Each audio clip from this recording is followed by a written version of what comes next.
Ek groet u, dit is Sondagoggend die 23ste Maart. So goed om weer saam met u te wees om die woord van die Here. Ons praat oor hoe om kapasiteit te bou. Daar's 3 areas waarin die kind van God nooit behoort tekort te kom nie. En dit blyk dus juist dat daardie 3 areas is waar die tekort is, daarom is die kerk verswak. Hierdie areas is gebed, die lees en studeer van die Bybel en ons verhouding met God. Hierdie 3 is so op mekaar geweef, is eintlik baie moeilik om hulle te afsonderlik te behandel, te skuif op mekaar. Want kom ons kyk nou wat gebeur. In 2 Konings 4 vind ons 'n weduwee van een van die profete seuns wat na Elisa toe gekom het en hom vertel het haar man is dood en dat die skuldeiser nou kom om haar seuns weg te neem as slawe. Sy gee aan die profeet te kenne dat sy slegs 1 flesie met olie in haar huis het en die profeet sê vir haar in vers 3 gaan leen vir jou van buite af kanne, leë kanne vir al jou bure, leen nie te min nie. Gaan dan in en sluit die deur agter jou en jou seuns toe en giet in al daardie kanne en sit weg wat vol is. Leen nie te min nie, is die kruks hierso. Sy het van hom al weggegaan, die deur agter haar en die seuns toegesluit en terwyl hulle vir haar aanbring, giet sy in. Sodra die kanne vol was, sê sy aan haar seun, bring vir my nog 'n kan. Maar hy antwoord, daar is geen meer kanne nie. Toe gaan die olie staan. Profeet sê vir haar, moenie te min leen nie. Toe die kanne vol is daar nie meer kapasiteit nie. Toe die maksimum kapasiteit vol is, toe gaan die olie staan. As daar meer kapasiteit was, soos hy baie meer olie gehad het om te verkoop. Ons kapasiteit bepaal hoeveel ons van die Here kan ontvang. Ons tyd wat ons in sy teenwoordigheid spandeer, bepaal ons kapasiteit. Was nie God se skuld dat die olie gestop het nie. Dit kos inspanning om ons kapasiteit te bou. En dis ons verantwoordelikheid om dit te doen. Dit val nie in ons skoot nie. Die profeet het slegs 'n woord gegee waarop sy die geloof gereageer het en dit het die wonderwerk laat gebeur. Kom ons kyk na hierdie 3 areas, ons behandel hulle saam, omdat hulle so mekaar gevleg is. Gebed en Bybellees word negatief deur die mens se liggaam ontvang. Jou liggaam is nie gebou daarvoor nie. Mens bestaan uit gees, siel en liggaam. Die liggaam is weerstandig teen gebed en Bybellees, omdat dit steeds die sondige natuur bevat wat uit die val van die tuin van Eden ontstaan het. Romeine 7 vers 18 sê Paulus, want ek weet dat in my, dit wil sê in my vlees, niks goeds woon nie. Want om te wil is by my aanwesig, maar om goed te doen, dit vind ek nie. Alhoewel om Bybel te lees en te bid, een van die dinge. Want ek verlustig my in die wet van God aan die innerlike mens, maar ek sien 'n ander wet in my lewe wat stryd voer teen die wet van my gemoed en my gevange neem onder die wet van die sonde wat in my lede is. Om hierdie negativiteit te oorkom, moet die vlees gekruisig word. Gebed is ons toegang tot die geestelike realm. Om die gees te kan bid, kry meer weerstand omdat mense gedagte dan onaktief is. Ons moet verstaan dat wanneer ons bid, word ons innerlike mens versterk, veral wanneer ons in die gees bid. Wanneer die innerlike mens versterk is, word hy weer ontvanklik vir die openbarings uit die geesteswêreld van God se kant af. Wanneer dit jou doel maak om te bid, en baie te bid, sal jy skielik openbaring kry. Jy sal skielik 'n besonderse droom hê. Jy mag miskien iewers net sit en niks doen nie, en skielik sien jy 'n visioen. Om genoeg te bid, stel jy jou gees in om te weet wanneer God beweeg. God spreek altyd, oral. Psalm 29 vertel dit vir ons. Vers 3 sê, die stem van die Here is om die waters, die stem van die Here is met krag, die stem van die Here is met heerlikheid. Vers 5, die stem van die Here breek seders. Vers 7, die stem van die Here slaan daar 4 vlamme uit. 8, die stem van die Here laat die woestyn bewe. Vers 9, die stem van die Here laat die takbokke lam. Dis nie dat God ons nie hoor nie, maar soms ons, wat weens biddeloosheid, dit moeilik vind om boodskappe van God te hoor. Hy spreek altyd. Ons moet mense wees wat bid. Gebed aktiveer iets in die geesteswêreld, nie net vir een wat bid nie, maar vir een vir wie daar gebid word. Kyk wat gebeur in die boek Handelinge. Petrus is in die onderste dele van die tronk gesit en bewaak deur wagte. maksimum bewaking. Die kerk begin bid. En hulle gebed beweeg die hemel. En die engele word aangesê om te beweeg. Omdat God hoor, daar word gebid. Hulle bid vir Petrus se loslating, maar hulle weet nie hoe dit sou gebeur het nie. Hulle lees bietjie daar. Die vroeë dae van die kerk was engele baie aktief. Was dit vandag nog so? Was nie meer genoeg gebed deur gelowiges nie. Ons moet weet, weer leer om te bid.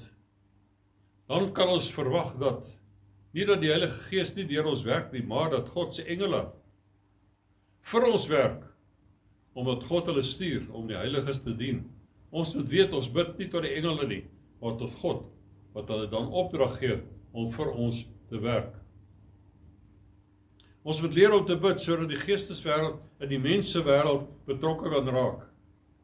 In ons eie krag sal ons nie staan teen die vyand se krag, wysheid en sy strategie nie. Ons het die bonatuurlike, goddelike krag nodig om hom te oorwin. Daarom kan ons dit nie bekostig om slap te lê in ons gebedslewe en ons woord van die Here studeerlewe nie. Wanneer ons baie bid, sal ons weet dat ons oorwinnaars in alles sal wees waartoe God ons geroep het. Verloor moet nooit in ons woordeskat wees nie. Dit moet nie 'n opsie wees nie. Ons is geroepe om meer as oorwinnaars te wees, om bo te wees en nie onder nie, om opdragte te gee en nie om opdragte te ontvang nie. Ons moet oorwin in alles waartoe God ons geroep het. As ons dit nie is nie, kan dit net wees, omdat ons studie van God se woord en ons gebedlewe tekortskiet. Wysheid kom van die woord van God, want die woord van God is wysheid. Wanneer ons daar laat om die woord te lees en te bestudeer, dan maak ons verstand oop vir die wêreldse wysheid en nie vir God se wysheid nie. Josua 1 vers 8 sê, hierdie wetboek mag nie uit jou mond wyk nie, maar bepeins dit dag en nag, sodat jy nougesit kan handel volgens alles wat daarin geskrywe staan. Want dan sal jy in jou weë voorspoedig wees en dan sal jy met goeie gevolg handel. Mediteer hierop. Bepeins dit. Dan sal jy in al jou weë voorspoedig wees en jy sal met goeie gevolg handel. Daar gee Psalm 1 vers 2 vir ons ook dieselfde. Maar sy behaag is in die wet van die Here en hy oordink sy wet dag en nag, is die woord van die Here. Hy sal wees soos 'n boom wat geplant is by waterstrome, wat sy vrugte gee op sy tyd en waarvan die blare nie verwelk nie. En alles wat hy doen, voer hy voorspoedig uit. Wil jy so wees? Doen wat die Here sê. Ware sukses lê in die wysheid van God. Salomo was die wysste man in die Ooste. Wat het hom gemaak? Of hom so gemaak? Die universiteit wat hy bygewoon het? Nee, God het dit gedoen. Wonderwerke sal nie gebeur wanneer die pastoor sy hande op siekes lê nie. Nie noodwendig nie. Maar dit sal slegs gebeur deur God se teenwoordigheid, deur sy salwing. Sy teenwoordigheid breek elke juk, omdat sy teenwoordigheid die salwing van die Heilige Gees dra. Sy teenwoordigheid verlos die gevangenes. Die Bybel sê, die salwing sal julle verlos. Handelinge 5 vers 15. Sodat hulle die siekes op die strate uitgedraai en op die bedde en dragbare gelê het met bedoeling dat as Petrus kom, al was dit net sy skaduwee op iemand van hulle sou val. En die menigte van die stede die omtrek het ook hulle in Jerusalem by mekaar gekom en siekes gebring en mense wat deur onreine geeste gekwel was, en hulle is almal genees. Wat was daar besonders gewees? Petrus se skaduwee? Petrus self? Nee, die salwing van die Heilige Gees wat gekry het om deur naby aan God te wees in gebed en in studie van die woord van die Here. Handelinge 19 vers 11. En God het buitengewone kragte deur die hande van Paulus gedoen. Selfs wanneer doeke of voorskote aan wat aan sy lyf was, op die siekes gelê is, die siektes van hulle gewyk en die bose geeste van hulle uitgegaan het. Die salwing breek die juk. Die salwing word gekry op jou knie. Het was nie Petrus of Paulus nie, maar dit was omdat hulle vol van die teenwoordigheid, die salwing van die Heilige Gees was, deur tyd met Jesus te spandeer, wat hierdie wonderwerke bewerk het. Romeine 10 vers 17. Die geloof is dus in die gehoor, en die gehoor is deur die woord van God. Ons kry dit uit die woord van God, as ons sy woord ken, dan kry ons geloof om hierdie dinge te doen. Geloof word nie anders gekry as deur die woord van die Here nie. Ons is nie geroep om godsdienstige lewe te leef nie. Ons is geroep in 'n verhoudingslewe met hom, die Godheid. Mense het nie weer tyd vir meditasie of in die gees te bid nie. Is dit te veel gevra om 1 uur per dag af te staan om in sy teenwoordigheid te wees? Is jou werkskedule sodanig? En is dit meer belangrik as sy teenwoordigheid? Ons moet bewus wees vir hom 24/7. Daniël 11 vers 32, die tweede deel. Maar die volk wat hulle God ken, sal vashou en optree. Shall do great exploits, sê die Engelse vertaling. God het 'n hoër vlak vir jou, het 'n baie hoër dinge vir jou in oog.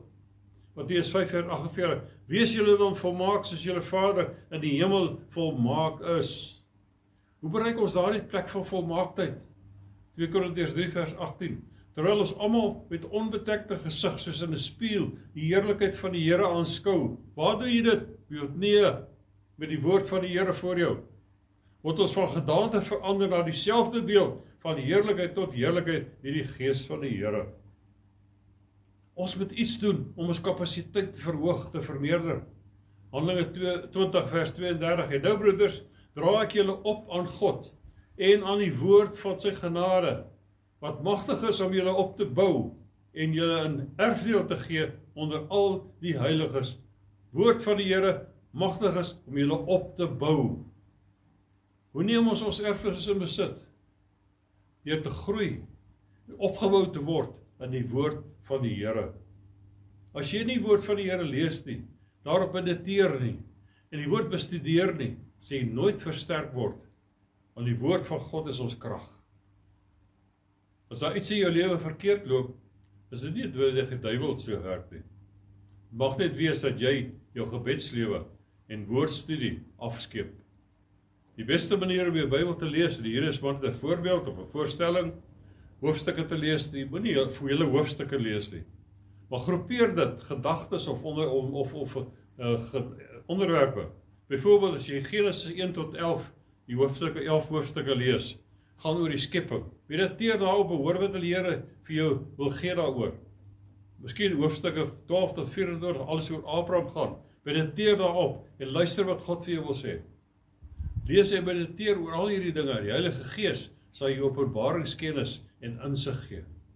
So ontwikkel jy jou verhouding met ons hemelse Vader, want hy soek dit, hy smag daarna, hy wil hê ons moet met hom 'n verhouding bou, ons moet hom in 'n verhouding met hom lewe. Kom ons doen dit en die Here sal u seën. Amen.